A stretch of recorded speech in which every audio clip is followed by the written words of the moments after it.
Muito bem, estamos de volta com o programa Questão de Ordem aqui pela TV Câmara Jacareí, a TV pública da cidade. Nosso tema de hoje é democracia direta e participação popular. Estamos recebendo aqui o presidente da Câmara, vereador Edinho Guedes, pelo PMDB, e também o doutor José Luiz Bedinares, ele que é promotor de Justiça e Cidadania. Bom, falamos um pouquinho o que é democracia e alguns outros temas envolvendo este assunto. Agora vamos tentar entrar um pouquinho na parte, digamos, mais técnica daquilo que podemos chamar assim. Gostaria de perguntar ao senhor o seguinte: qual é a opinião dos senhores com relação ao decreto número 8.243, que é o processo que institui a Política Nacional de Participação Social? Segundo o governo, o objetivo é fortalecer e articular os mecanismos e as instâncias democráticas de diálogo e atuação conjunta entre a administração federal e a sociedade civil. Qual que é a opinião dos senhores com relação a este? Olha, para mim foi de grande estranhamento, Daniel, porque a gente observa no dia a dia, falamos no bloco passado, né, problemas envolvendo o cidadão, a culpa do cidadão na pouca participação popular, na democracia direta, mas o governo também tem a sua parcela de culpa e não é pequena. Começando pelos conselhos, que são solenemente ignorados, e eu não digo aqui na instância decisória, deliberatória ou indicativa, mas na realidade no processo de discussão. Os governantes participam muito pouco dos conselhos. Isso é ruim, porque as pessoas que estão ali no conselho de cada matéria são pessoas envolvidas no tema, podem ter alguma coisa a contribuir, então é importante até para o governante também expor a sua situação, né, nos conselhos. Isso eu falo em todos os âmbitos, né? Não no âmbito local, mas isso nós percebemos essa dificuldade desde os conselhos nacionais ou federais. Outros mecanismos de participação popular também são desencorajados. Vou falar aqui, por exemplo, dos projetos de lei de iniciativa popular. Além de serem raros, eles são dificílimos, árduos de serem alcançados. No âmbito federal, para se fazer uma lei por iniciativa popular, é necessário ter pelo menos 1% da adesão do eleitorado nacional em 5 estados, com pelo menos 0,3% do eleitorado de cada estado. Isso é muita gente, é muito difícil, né, haver uma organização que consiga cumprir esses requisitos, pois a mãe da atriz Daniela Pérez, a Glória Pérez, conseguiu. E com isso, os crimes hediondos ficaram proibidos de receberem progressão de regime. Ótimo, foi uma conquista, todo mundo comemorou. Sabemos que trabalhamos com leis penais bastante brandas. O que aconteceu? Anos depois, com uma penada do Legislativo, essa lei foi tão arduamente conquistada pela sociedade brasileira, essa lei veio abaixo e hoje, para crimes hediondos, criminosos perigosíssimos são colocados na rua, cumprindo 2/5 da pena. Ou seja, retrocedemos. Em vez de irmos progredindo, chega um determinado momento, nós regredimos. Digo também a respeito do plebiscito. Uma década atrás, aproximadamente, houve uma consulta popular para saber se a população era a favor do porte de arma ou contra, se deveríamos abolir de uma vez o uso de arma por particulares no Brasil. Qual foi o resultado dessa consulta? Amplamente favorável a que tivéssemos um regime de porte de arma parecido com o americano, onde isso é bastante estimulado, diga-se de passagem, pois a lei de porte de arma seguinte veio, né, e em completo desrespeito àquilo que a população deliberou, veio a apertar ainda mais o cerco e tornar cada vez mais restrito o porte de arma. Não que eu seja a favor, Daniel.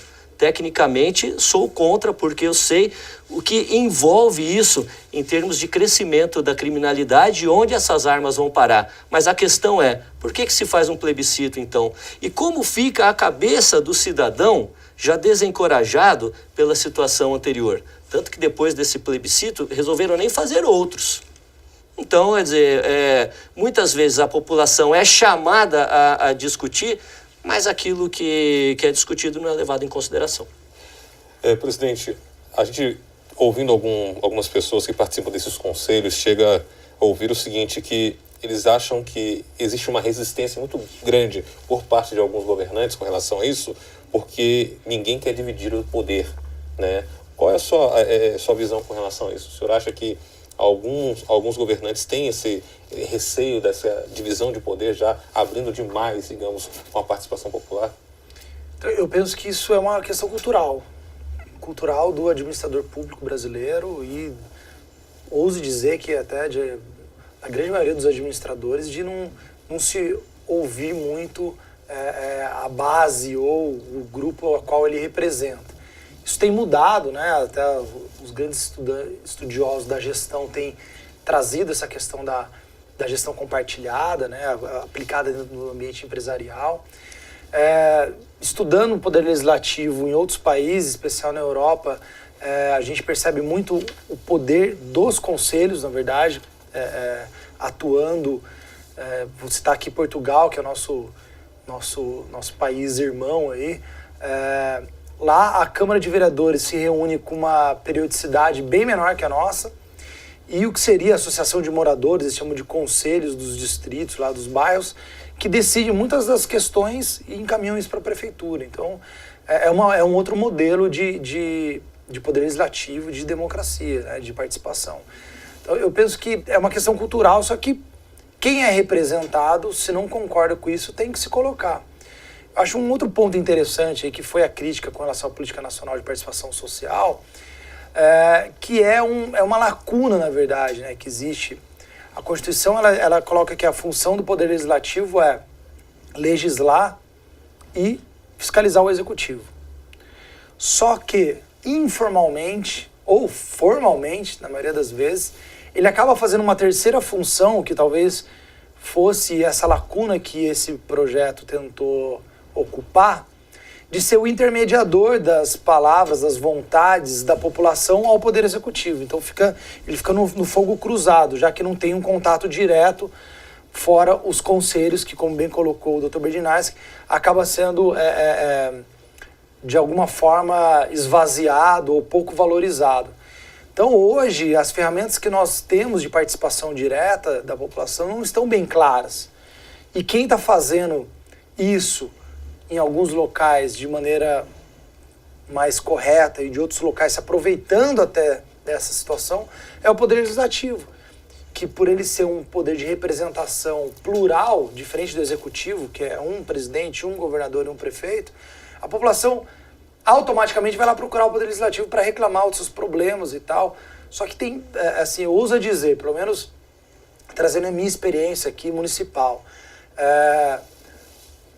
chuta aí um número, de 80% a 90% das reclamações que nós recebemos, se tivéssemos um sistema eficiente de um 0800, de um atendimento, já poderia acontecer direto junto ao Poder Executivo. Então, eu acredito que assim, essa ferramenta de participação merece ser aprimorada. Usando aí as palavras colocadas, a gente tem que seguir a receita do bolo, então isso tem que ser regulamentado. E é uma discussão que também está em pauta agora. Regulamenta isso como função do legislativo e aparelho legislativo para fazer isso. Acho um pouco temerário, porque daí a chance de se deturpar essa mensagem e se agregar algum interesse político na hora de transmitir para o executivo é muito grande. Então, eu acho que o Poder Legislativo pode continuar sendo um espaço de debates das questões municipais, estaduais, federais, através das audiências públicas. Eu acho que é uma função importante e é uma função, inclusive, que o Poder Legislativo utiliza para poder até formar o próprio convencimento na hora que vai fiscalizar e na hora que vai votar algum projeto. Acho que isso é legítimo, não deve acabar.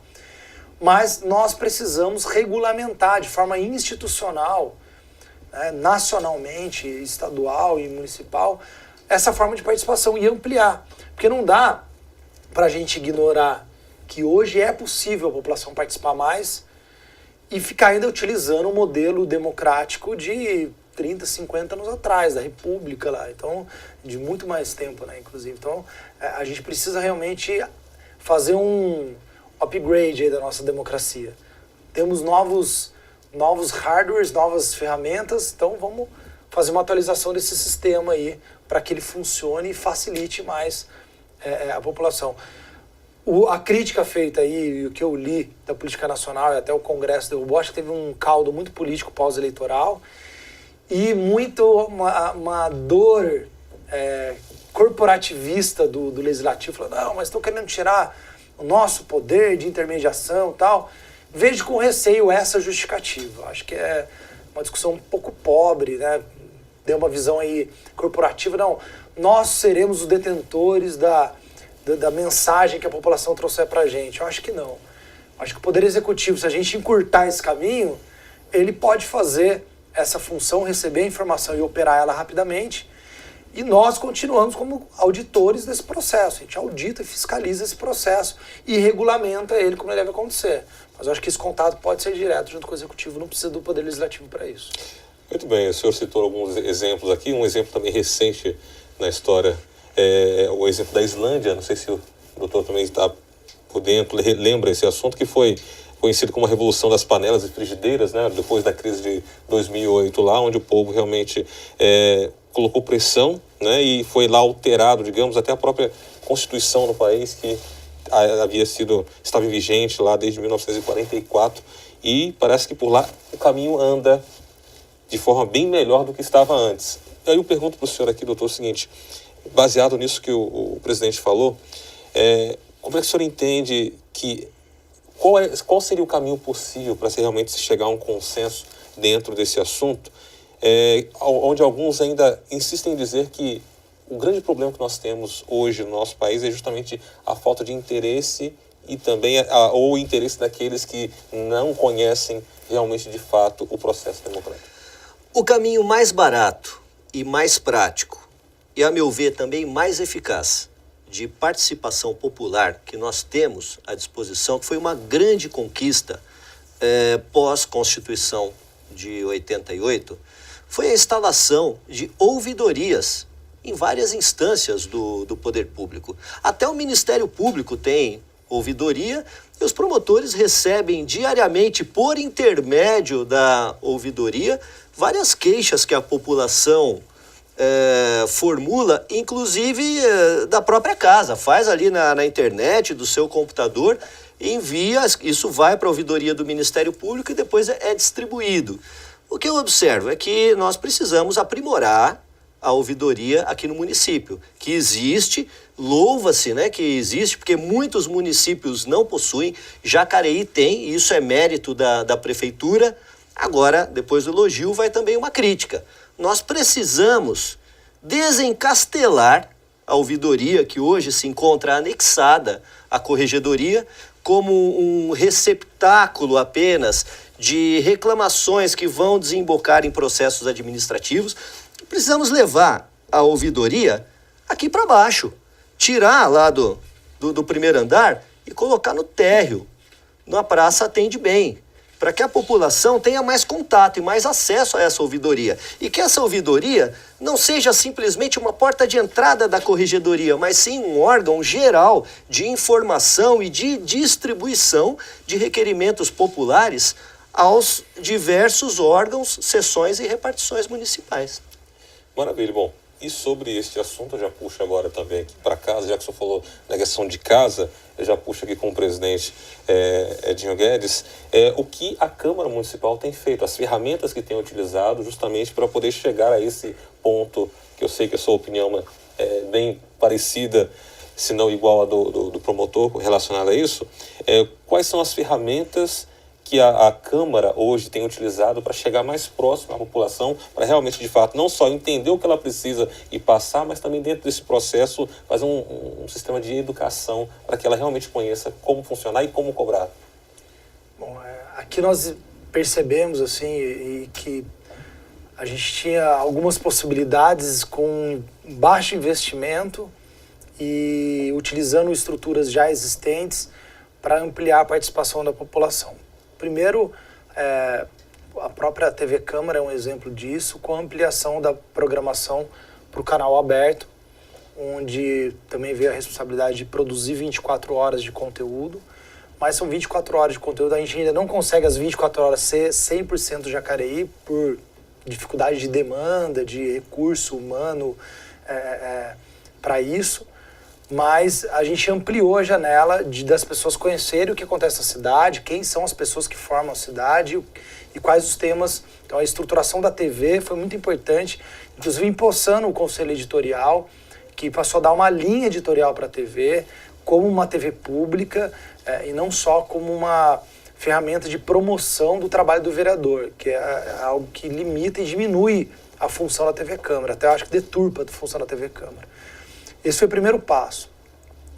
O segundo passo, que nós temos utilizado bastante, foi utilizado o contato da internet, abrir a TV Câmara para as redes sociais, né, e a própria Câmara, a rede social está aí, gratuita para ser utilizada, e os órgãos públicos às vezes fica naquele, no chove, não molha, eu participo ou não participo, entro ou não entro e tal. Então nós fizemos aí a abertura dos perfis da TV Câmara e da Câmara. Isso tem possibilitado um contato direto com a população opinando sobre essas diversas questões. Internamente, abrindo as caixas de sugestões para a população que estiver aqui poder colocar lá o que ela acha.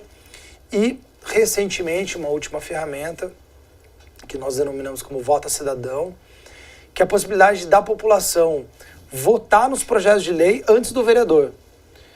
E aqui a ideia não é substituir o vereador. Eu me recordo que na época o jornal me perguntou isso, mas você não está substituindo a função do vereador? A ideia não foi essa. A ideia foi, na verdade, o vereador ter mais um elemento de convencimento, como o juiz tem na hora que ele vai julgar, ele se cerca de várias provas, de perícias, de oitiva de testemunha. A gente acaba se cercando do que nós estudamos, da discussão que fizemos coletivamente, e muitas vezes a opinião da população não é considerada. Ou é considerada de forma com muito ruído. Às vezes a população vira aqui na sessão de Câmara, às vezes a discussão acaba não sendo muito produtiva, não tem muito encaminhamento. Então, com a abertura dessa ferramenta, a gente possibilitou que a população se coloque na posição de vereador para votar favorável ou contrário e emita opiniões. Altera esse artigo aqui da lei, redige assim que fica melhor e tal. Então, e eu vivenciei esses dois momentos, né? Então, antigamente a gente precisava, vamos, sei lá, legislar sobre alguma matéria, marcar uma agenda, trazer um profissional para ele explicar e tal, para a gente chegar numa redação. Hoje ele já pensa em tudo isso, redige e manda para a gente, já está pronta. Então a contribuição foi muito maior, a gente possibilitou até uma construção legislativa colaborativa, com mais gente participando.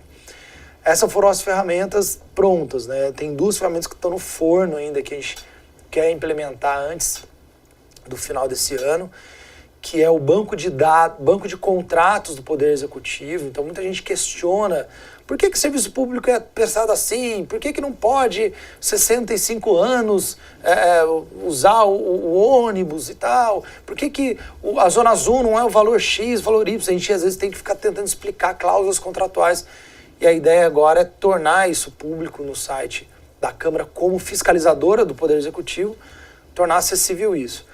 E a segunda ferramenta, aqui dando de primeira mão, né, o que nós estamos denominando até agora, relatório de desempenho municipal, que vai ser uma ferramenta também no site da TV Câmara, da Câmara, na verdade, que vai apresentar todos os índices de desempenho do município. Desde saúde, taxa de mortalidade infantil, número de consultas, a parte de habitação, então quantas casas foram construídas, pavimentação, quantos metros lineares foram pavimentados, educação, qual é a taxa de analfabetismo.